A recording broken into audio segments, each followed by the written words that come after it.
Welcome to Kenton Teaches. Enjoy the video. You start by inspecting the O-ring and dart parts. You need a snug, undamaged ring. A nick or stretch will make loosening likely.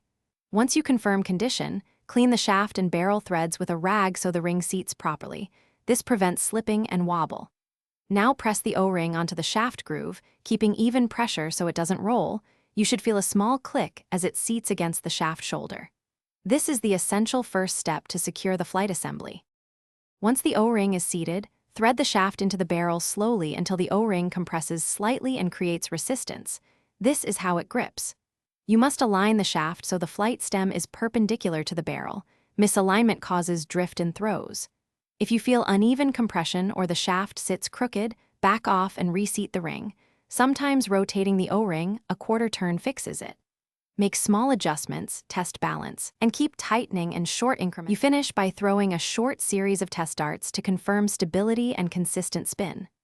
If flights loosen during those throws, replace the O-ring with a slightly thicker size or a fresh one. Worn rings are the usual culprit. Make sure not to over-tighten the shaft. Too much compression deforms the O-ring and shortens its life.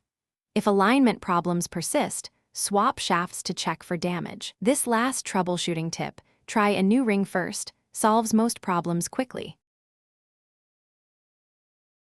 Thanks for watching. Please subscribe if this video was helpful.